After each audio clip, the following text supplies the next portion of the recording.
Yo, what's up guys? It's me, Mind Freak. Ito guys yung ating video ngayon for this day guys. So dito tayo ngayon sa Villa Epipania. So papasukin natin to ngayong araw na ito. At sana maganda yung makita natin dito at yung mga history malaman natin, mabigay natin yung mga info dito sa lugar na ito. Okay guys, panoorin natin yung video ngayon araw na ito. And shoutout pala sa Wise at sa night shifters, night shifts and lahat-lahat ng ng nanonood ng video na ito. Okay guys, panoorin natin ito na po. Guanzon Ancestral House, or commonly referred to as Villa Epipania, the grand old house of Santa Rita in Pampanga. Sa isang bahay sa Santa Rita, Pampanga, isang bahay na ginawa noong 1930, ang tinatawag na Villa Epipania ay lagi na lang nagagamit sa mga pelikula, telebisyon o sa social media. Hindi lang dahil sa istruktura ng pagkagawa ng bahay na ito, kundi sa mga misteryo na bumabalot. Maraming nakakaalam, maraming nakakaramdam, maraming nakakakita, maraming nagpaparamdam. Yan ang laging sinasabi ng mga tao na mga nakatira malapit sa lugar na ito. Sa gandahan at sa kalawakan ng bahay na ito, lagi na lang nilang iniiwasan ang lugar na ito dahil sa mga nakikita at nagpaparamdam dito. Kung aalamin natin ang kasaysayan ng Villa, ilang kwento na ang pinasapasa tungkol dito. Naging tuluyan daw ito ng mga sundalong Hapon noong ikalawang digmaang pandaigdig. May mga nagsasabi ding may mga inabuso sa ilang residente sa lugar na ito. Ito yung dinuturo nila na dahilan kaya may ilang di matahimik na kaluluwa na nanatili sa loob ng Villa.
Kung sabay-sabay kayo, hindi nyo pa masyadong mapipil.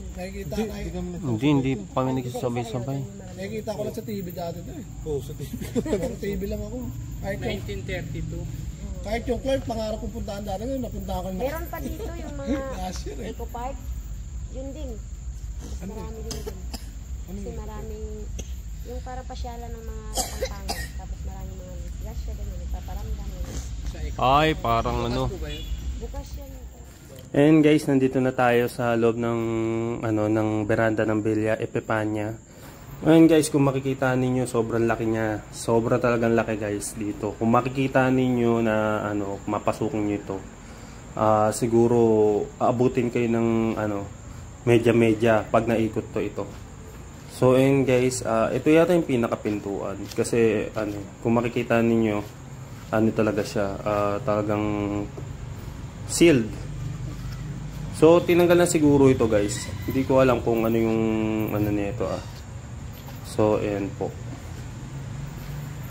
So, ito guys, bago tayo magtatanong-tanong muna tayo sa mga nangyari rito, kung ano yung mga haka-haka at mga kwento-kwento dito. Yung kwento kasi dyan, yung bata daw, kinulong sa parador. Ewan ko totoo yung mga kwentong gano'n. Matagal na nga hindi bumisita si madam. Pinapapunta ito yung mga personal bodyguard niya, yung mga maglinis dyan. Kasi sabi nga ni Kuya Bong, Ito yung mga personal bodyguard niya, may nararamdaman niya sa loob. dyan sila natutulog kapag gusto ni madam matulog dyan. Pati yung madam niya dyan natutulog. Sa baba, sa master bedroom niya. Kasi dati sa taas siya, lumipat siya dahil hinihila daw yung kumot niya. Hinihila daw? Oo, kaya lumipat siya sa baba. Alam niya rin meron. Alam niya, di talaga alis siya dyan. Kaya ayaw nila ibibinta. Okay guys, dito guys, pasok na tayo. So ito guys, hello po, magandang gabi po. So ayan po guys, kung makikita ninyo, malaki CR dito guys. Ayan, so malaking CR dito. Ayan guys, bali dito kasi guys, ang kwento nito, meron daw bata na ikinulong sa cabinet. So hindi naman sure ng caretaker yan kasi bago lang daw silang caretaker dito guys. So ayun, kung makikita ninyo, talagang siya, malinis pa. So talagang naaalagaan yung lugar na ito. Ang nga pala guys, ginagamit niyo pala ito sa occasion, yun ang pagkakalam ko. So ayun guys, mapupun dito ng pwede mag-gathering dito. Pwede kayong magkasal dito, pwede kayong mag-gathering dito ng birthday, or sabihin na nating Halloween party. So pwede daw. Besides guys, okay dito kasi pinapayagan talagang gamitin to for gathering occasions. Yun ang natin sinabi nung pinaka-caretaker. So ayun guys, ito yung pinaka-itsura ng buong bahay.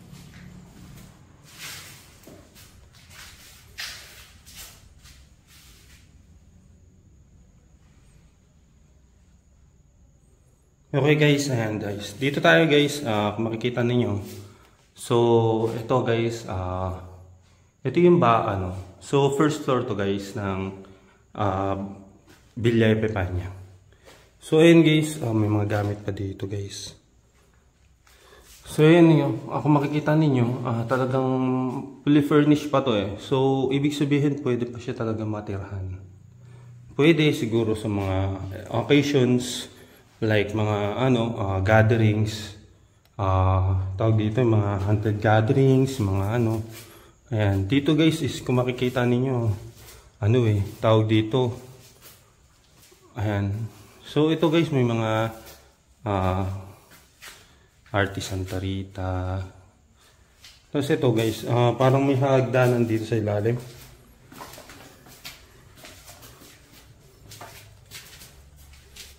So ito po sarado na to. Siguro guys, tinamanan ng lahat to guys. Ito. Ayan guys. Then guys, kung makikita ninyo guys, tawag dito, ito yung buo. So, pwedeng ballroom location to kasi guys, alam nyo, nandito yung ayan, may desk, may higaan, may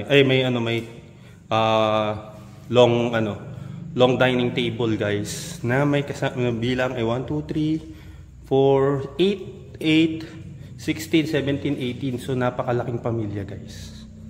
Kung makikita niyo guys, talagang fully furnished siya. Maganda tignan yung talagang sobrang okay talaga yung niya. So guys, ngayon bubuksan natin guys yung yung EMF para meron tayong base kung mayroong siyempre na ano tayo dito. So ito guys, kung makikita ninyo, tawag dito, may parang to, ballroom location to guys. Kung makikita ninyo ayan, may salamin dito.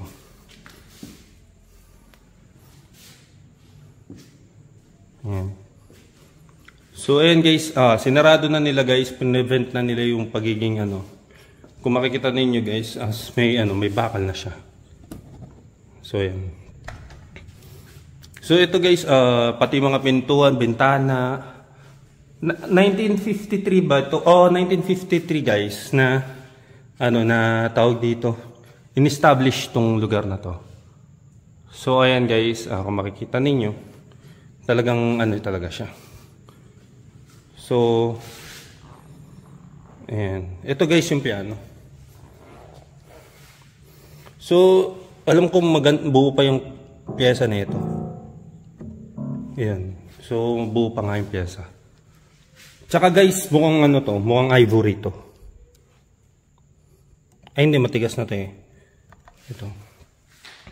So ayan guys, kung makikita ninyo, may andito yung mga feature ng mga mga nakatira dito sa sa lugar na ito. Then ito lamp guys, kung makikita ninyo, talagang presentable talaga. So ngayon guys, tingin ko ballroom location to ng nila, ng tawag dito, ng location ng nila dito. Then dito naman guys, sa daanan sa nila, medyo malambot na yung sahig guys, pwedeng bumagsak. Ayan guys, may malambot na talaga siya.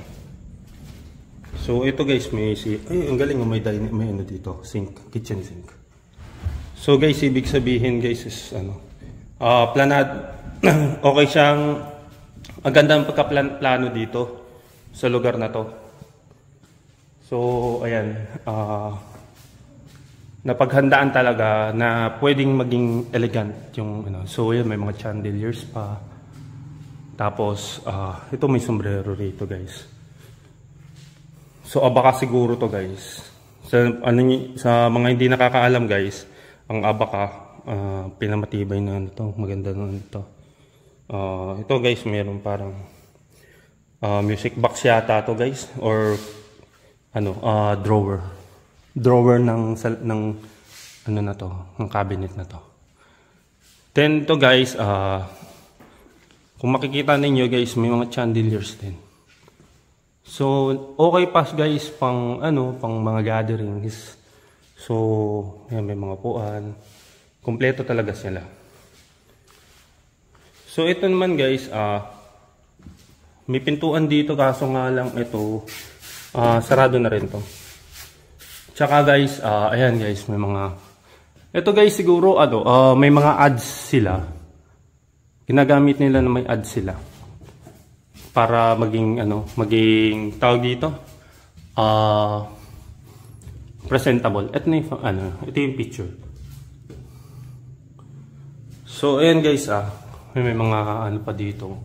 Kung makikita ninyo, napaka ganda ng itsura ng structure ng bahay. So ayan guys, dito pag ka, kung makikita ninyo guys, is marami talagang lamesa. Katulad nito guys, ayun, may lamesa din dito. So ito guys, may lamesa dito na may 6 seaters. So maganda yung niya. Then, ayan, ito bukas siguro to. Bukas nga. Ito guys is kwarto yata to guys. Ay, ito na yata yung master's bedroom. So hindi ko alam kung master's bedroom to. Sa aking pag-iikot sa lugar na ito, may isang pangyayari na hindi ko akalain na mangyayari at hindi ko agad napansin. Ano kaya ito? So ito guys, may salamin dito. Magkatapat. Kung makikita ninyo. Oops. Itapakan siguro ako dito.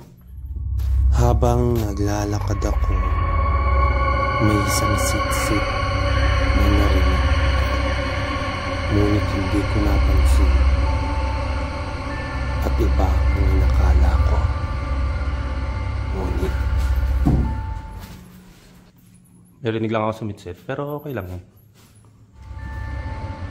isang viewer ng aking video ang nakapansin ng isang kakaibang nilalang sa harap ng dalawang magkaharap na salamin, at ito ang kanyang nakita.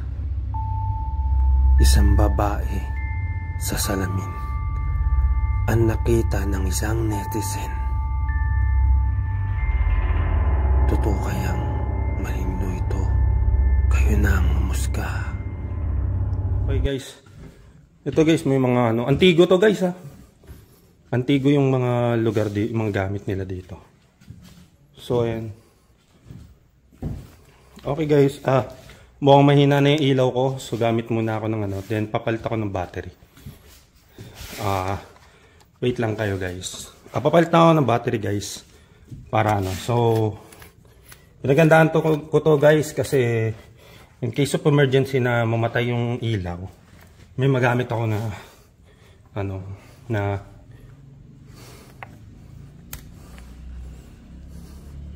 reserba. So nagreserba ako guys ng battery for hindi na siya yan. Okay na. So ayan guys. So tuloy natin guys yung ating exploration. So ayan guys,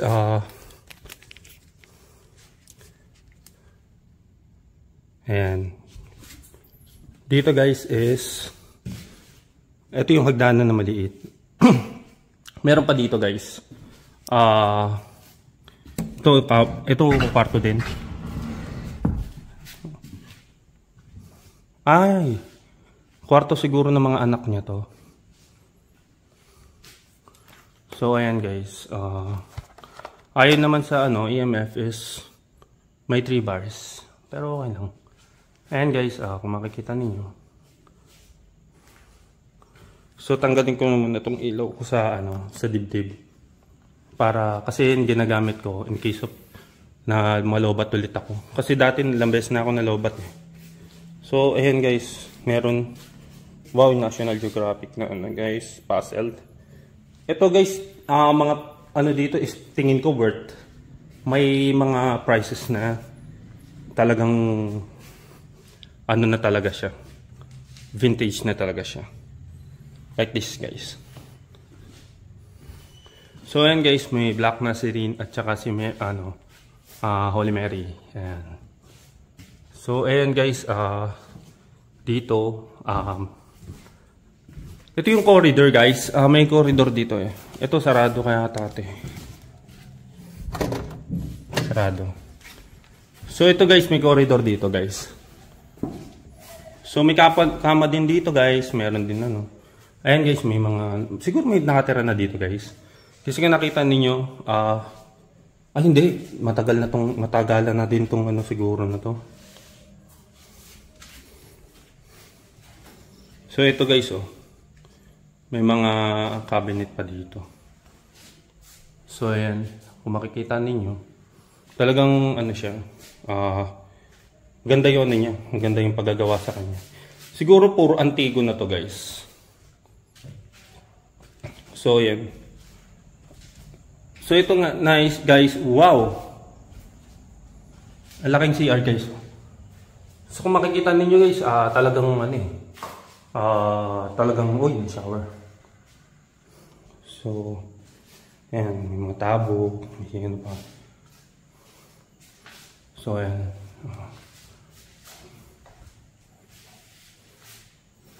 So ito guys, may corridor dito. Itong corridor dito guys is ito na yung pinaka-terrace guys sa mga tawag dito, mga nagsisiirog, mga naglalablaban dati ng mga ligawan. More on lagi dito sa mga ganito eh. Yan, mahangin, maganda yung paligid, maganda yung So, yun yung pinaka parang yung tawag dito, itsura ng lugar na to. So, may mga may mga manggahan pa. And guys, ito naman ganda parang saan siya. Talagang full structured siya. Tapos ito guys, tingnan nyo guys. Tingin ko nara to. Ito steps. Nako, grabe. Kataan na to. Masyadong malambot na yun siguro yung daanan na to. So ayan guys, din na tayo sa taas. Ayan guys, lang siya, simple lang siya. Lang to, parang corridor lang guys. Parang ba to? Pwedeng maliit na kwarto or pwedeng So wala naman pala dito guys. So ayan na guys, ayan pala yung pinakabumbuo nito. So ayan guys, makikita ninyo medyo mataas talaga tong, nakakatakot tong yung hagdanan kasi mataas masyado. So ayan, mamatay na naman yung ilaw ko. Lakas umigop ng battery nito. So buksan ko muna ulit yung ko. So ayan guys, naman natin guys yung yung pinuntahan na natin yung mga lugar dito. Then namamatay yung ilaw ko, nakikita ninyo guys. Ayan, mamaya wala na yan. So ayan guys, mamaya guys kami dito. Magne-necro kami dito. So ayan guys, may carpet pa pala dito. So ayan guys, sana nagustuhan niyo yung munting ko. So guys, may pa kami, may necro pa kami. So ayan, may necro pa kami, antayin niyo yung necro namin, magne-necro kami, mag-ghost ball kami. Gagamit kami ng ghost ball. Tapos ko-confront namin yung kakausapin namin yung dito. So ayan guys, panoorin natin mamaya. So nandito na tayo sa baba. So stay tuned lang guys, stay tuned lang. Okay, ngayon guys, bali magne-necro kami dito guys sa lugar na ito. Ang representative namin dito guys si Edward. Higa daw siya. So gagamit kami ng REM pad guys. At saka ng SB7. Lights off guys.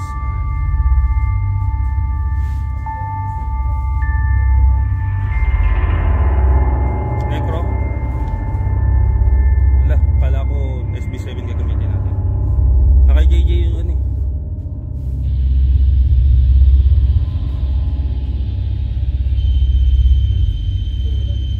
Ayan guys, sana namin yung aming session. Ito yung ghost move.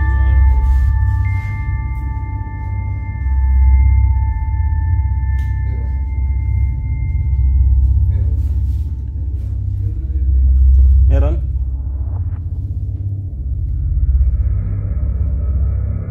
Okay guys,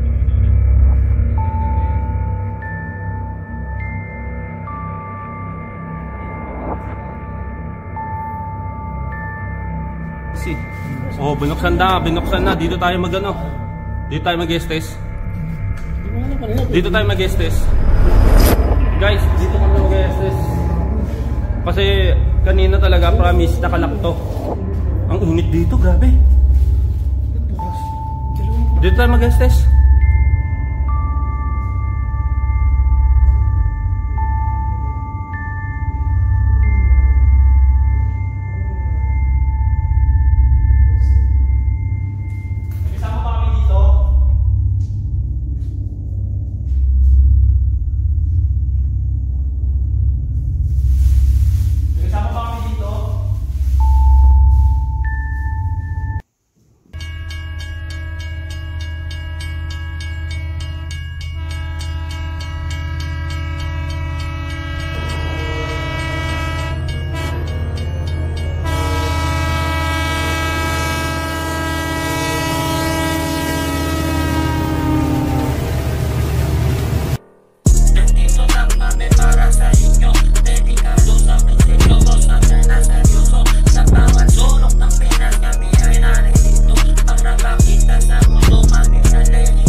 naman ang